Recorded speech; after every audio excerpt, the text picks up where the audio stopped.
আসসালামু আলাইকুম, খুরশেদা কাকুলি স্বাগত জানাচ্ছি এনটিভির দেশের খবরে। ক্রাউন সিমেন্ট শিরোনাম দেখছিলেন, এবার পুরো খবর। আওয়ামী লীগ নিষিদ্ধের দাবি গুরুত্বের সঙ্গে বিবেচনা করছে সরকার। প্রধান উপদেষ্টার ভেরিফাইড ফেসবুক পেজে দেয়া এক বিবৃতিতে এ তথ্য জানানো হয়। বিবৃতিতে বলা হয়, সম্প্রতি বিভিন্ন রাজনৈতিক দল, সংগঠন ও জনগণের পক্ষ থেকে স্বৈরশাসন ও সন্ত্রাসী কার্যক্রমের অভিযোগে আওয়ামী লীগ নিষিদ্ধ করার যে দাবি উঠেছে তা সরকার গুরুত্বের সঙ্গে বিবেচনা করছে। এ ব্যাপারে সরকার রাজনৈতিক দলগুলোর সঙ্গে ইতোমধ্যে যোগাযোগ স্থাপন করেছে। তাদের সঙ্গে আলোচনা করে দ্রুত সিদ্ধান্ত গ্রহণ করবে। এক্ষেত্রে আওয়ামী লীগের নেতা ও সমর্থকদের সন্ত্রাসী কার্যক্রমের বিষয়ে জাতিসংঘের প্রতিবেদন সরকার বিবেচনায় রাখছে। সে পর্যন্ত সকলকে ধৈর্য ধারণ করার আহ্বান জানানো হয়। বিবৃতিতে বলা হয়, ইতোমধ্যে সরকার জনদাবির প্রতি সম্মান জানিয়ে সন্ত্রাসী সংগঠন ছাত্রলীগকে নিষিদ্ধ করেছে। এছাড়া সরকারের পক্ষ থেকে মানবতা বিরোধী অপরাধের সঙ্গে জড়িত সংগঠনের বিরুদ্ধে ব্যবস্থা গ্রহণের জন্য আন্তর্জাতিক অপরাধ আদালত আইনে প্রয়োজনীয় সংশোধনী আনার উদ্যোগ নেওয়া হয়েছে। জুলাই আগস্ট অভ্যুত্থানে গণহত্যাকারী আওয়ামী লীগের বিচার নিশ্চিত করা ও দলটির রাজনীতি নিষিদ্ধের দাবিতে প্রধান উপদেষ্টার বাসভবন, রাষ্ট্রীয় অতিথি ভবন যমুনার সামনে অবস্থান নিয়ে বিক্ষোভ কর্মসূচি পালন করছে বিক্ষুব্ধ ছাত্র জনতা ও বিভিন্ন রাজনৈতিক দলের নেতাকর্মীরা। রাতভর অবস্থানের পর সকাল থেকেই সেখানে বিক্ষোভ শুরু করে হোটেল ইন্টারকন্টিনেন্টালের উত্তর পূর্ব পাশে অবস্থান নিয়েছেন বিক্ষুব্ধ ছাত্র জনতা। নিরাপত্তার স্বার্থে প্রধান উপদেষ্টার কার্যালয়ের চারপাশের সড়কে ব্যারিকেড দিয়েছে পুলিশ। তামজিদ সুমনের রিপোর্ট।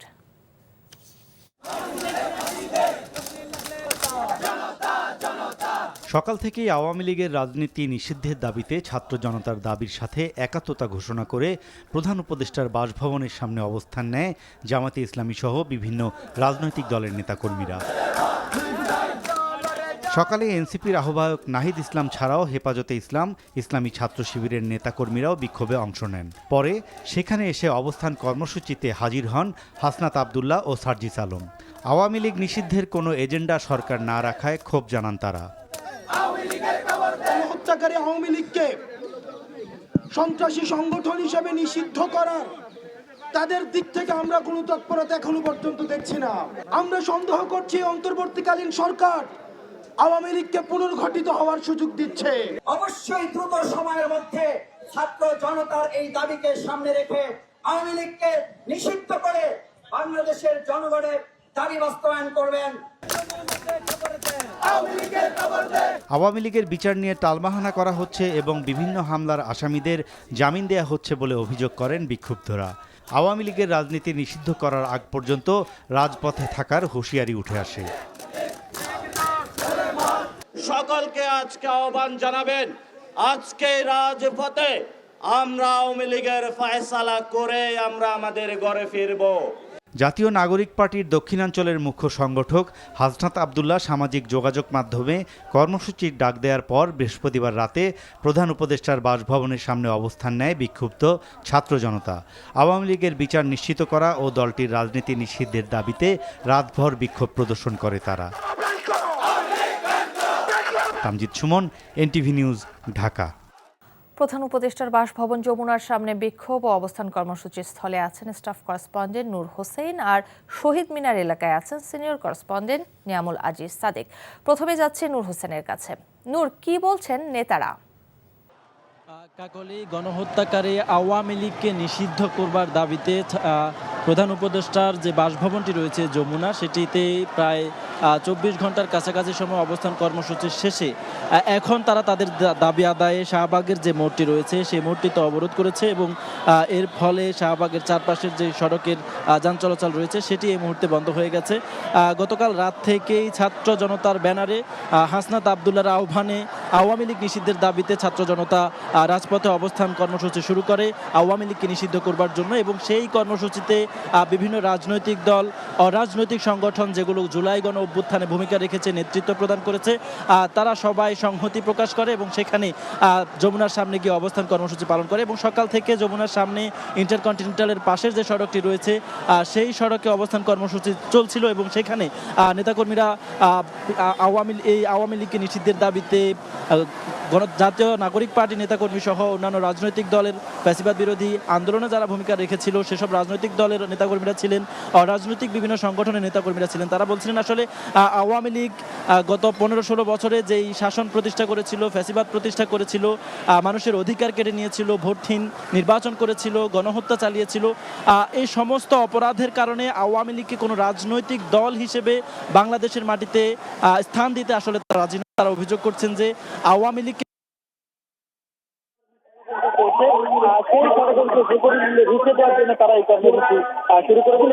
এক ধরনের ষড়যন্ত্র চলছে, সেই ষড়যন্ত্র যে কোনো মূল্যে রুখে দেওয়ার জন্য তারা এই কর্মসূচি শুরু করেছেন। এবং আজকে একটু আগে হাসনাত আব্দুল্লাহ যমুনার পাশের যে জায়গাটিতে অবস্থান কর্মসূচি পালন করছিলেন সেখানে বক্তব্য রেখেছেন এবং সেই বক্তব্যে তিনি স্পষ্ট করে বলেছেন আওয়ামী লীগকে নিষিদ্ধের সুস্পষ্ট ঘোষণা ছাড়া তিনি রাজপথ ছেড়ে চলে যাবেন না, রাজপথ ছাড়বেন না। এবং তিনি আহ্বান জানিয়েছেন ছাত্র জনতাও যেন আওয়ামী লীগ নিষিদ্ধের ঘোষণা ছাড়া রাজপথের যে অবস্থান কর্মসূচি তাদের চলছে সেই অবস্থান কর্মসূচি থেকে সরে না যান। কাকলি। নূর, আপনাকে ধন্যবাদ, আপনি সঙ্গেই থাকুন। দর্শক, এখন যাচ্ছে নিয়ামুল আজিজ সাদেকের কাছে। তিনি আছেন শহীদ মিনার এলাকায়। সাদেক, আন্দোলনকারীদের দাবি সম্পর্কে জানাবেন আমাদের।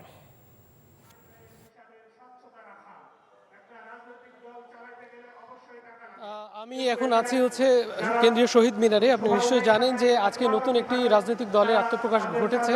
মূলত জুলাই যে স্পিরিট, জুলাই যে গণ অভ্যুত্থানের যে আকাঙ্ক্ষা সেটি বাস্তবায়নের লক্ষ্যে যে বিষয়গুলো পালিত হচ্ছে না, যে বিষয়গুলো নিয়ে এখনো সরকার সহ বিভিন্ন যে শ্রেণী পেশার মানুষকে একসাথে করে সরকারের দাবি বাস্তবায়নের জন্য এই দলটি আত্মপ্রকাশ করেছে। এর নাম হচ্ছে ইউনাইটেড পিপলস বাংলাদেশ, যেটি আপ বাংলাদেশ নামে পরিচিত। কিছুক্ষণ আগে এর আহ্বায়ক আলী হাসান জুনায়েদ এবং সদস্য সচিব হিসেবে আরিফুল মোহাম্মদ হিজবুল্লাহ, মুখপাত্র হিসেবে শাহরিন সুলতানা ইরা এবং প্রধান সমন্বয়কারী হিসেবে রাফেজ সালমান রিফাত, প্রধান সংগঠক হিসেবে নাইম আহমদ, এই 5 জন ছাড়াও মোট 82 জনের একটি কমিটি গঠন করা হয়েছে। এই কমিটির মাধ্যমে তারা কিন্তু কিছুক্ষণ পরে যেই যমুনায় যে সংহতি জানাতে যাবেন, বিশেষ করে আওয়ামী লীগকে নিষিদ্ধ করার ক্ষেত্রে তারা বলছেন এই যে জুলাই অগাস্টে তাদের যে আত্মত্যাগ, বিশেষ করে এখন আপনি যাদেরকে দেখতে পাচ্ছেন যে শহীদ পরিবার, তাদের যে আত্মত্যাগ, সেই আত্মত্যাগকে ধারণ করেই তারা মূলত আন্দোলন করবেন। এ কারণে এরপরে কিন্তু তারা যমুনার উদ্দেশ্যে কিছুক্ষণের মধ্যে রওনা দিবেন। তো কাকলি, ছিল সর্বশেষ অবস্থা এই কেন্দ্রীয় শহীদ মিনার থেকে।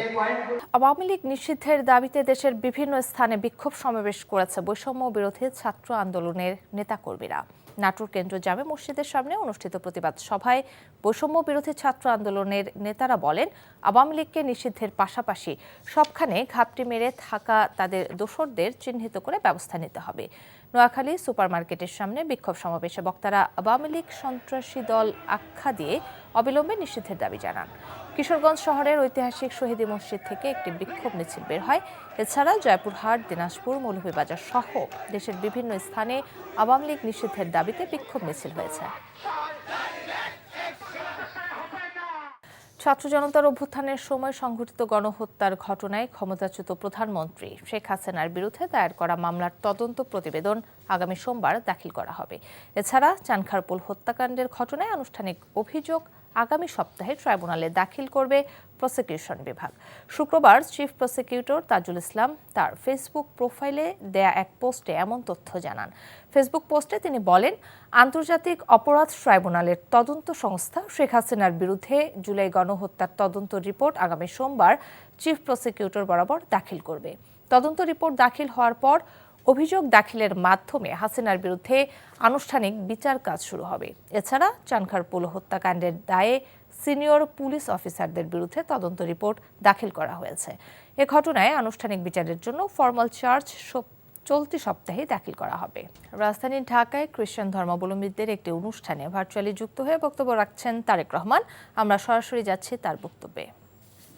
হয়ে উঠে যা গণতান্ত্রিক দেশগুলো যার সবচেয়ে বড় উদাহরণ। সরকারকে জনগণের কাছে মুখাপেক্ষী এবং দায়বদ্ধ না করে উল্টো নাগরিকদের নিরাপত্তার জন্য এক ধর্মের মানুষকে যদি অন্য ধর্মের মানুষের মুখাপেক্ষী করে দেওয়া হয়, এতে বরং রাষ্ট্র এবং সরকারের অসহায়ত্ব ও গণতান্ত্রিক চেহারাই কিন্তু ফুটে ওঠে।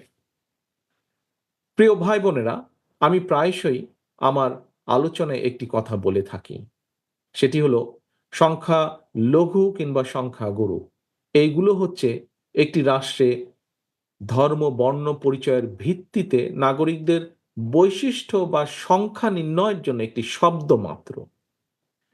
খ্রিস্টান ধর্মে বিশ্বাসী আপনি কিংবা আপনারা যারা বাংলাদেশে অবস্থান করছেন, ধর্মীয় ভিত্তিতে বিশ্বাসের ভিত্তিতে পরিসংখ্যানে আপনি এখন সংখ্যালঘু জনগোষ্ঠীর সদস্য। একইভাবে আমি এই মুহূর্তে ইংল্যান্ডে, এখানে আমি সংখ্যালঘু জনগোষ্ঠীর সদস্য। আপনি এখন ইংল্যান্ডে আসলে কিংবা আমি বাংলাদেশে ফিরে গেলে সংখ্যালঘু কিংবা সংখ্যালঘু গরু এই হিসাবটিও কিন্তু সঙ্গে সঙ্গে পাল্টে যাবে। এর অর্থ আমাদের যার যার ধর্মীয় বিশ্বাস কিংবা অবিশ্বাস যাই থাকুক, ভৌগোলিক সীমাভেদে দিন শেষে আমরা একই মানুষ। কখনো আমরা কেউ সংখ্যালঘু, আবার কখনো আমরা কেউ সংখ্যাগুরু। কে সংখ্যালঘু কিংবা কে সংখ্যাগুরু কোনো সভ্য রাষ্ট্রে এভাবে নাগরিকের পরিচয় নির্ধারিত হয় না। এ কারণেই আমি বলে থাকি, একটি আধুনিক রাষ্ট্র এবং সমাজে দেশের জনগোষ্ঠীকে সংখ্যাগুরু কিংবা সংখ্যালঘু হিসাবে বিবেচনা করা বৈষম্য সৃষ্টি এবং একটি অমার্জনীয় অপরাধ। প্রিয় উপস্থিতিবৃন্দ, সম্মানিত নেতৃবৃন্দ, 1971 সালে মুসলমান, হিন্দু, বৌদ্ধ, খ্রিস্টান, বিশ্বাসী, অবিশ্বাসী কিংবা সংশয়বাদী আমরা সকলে মিলেই কিন্তু মুক্তিযুদ্ধ করে বাংলাদেশের স্বাধীনতা অর্জন করেছি।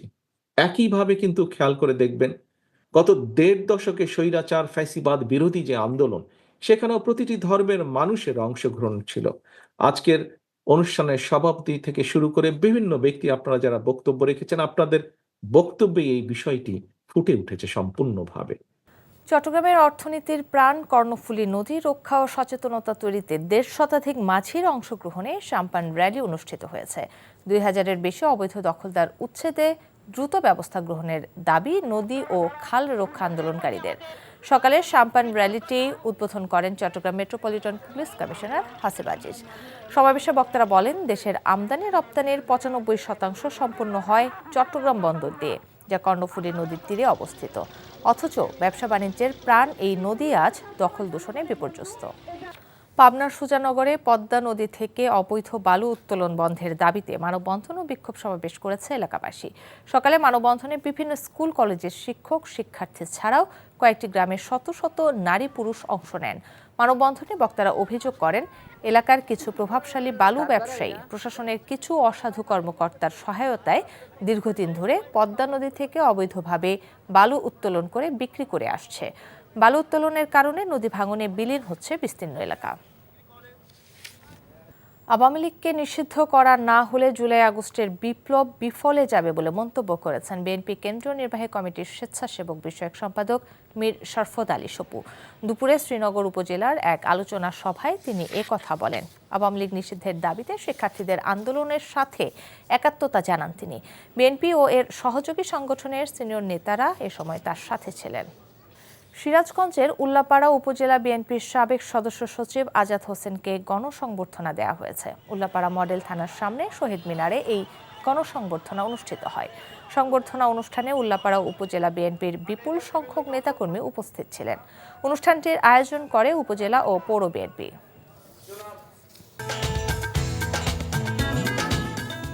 দর্শক, এই ছিল দেশের খবরে। এই খবরের ভিডিও সহ আপডেট জানতে ভিজিট করুন এনটিভি অনলাইন www.ntvbd.com।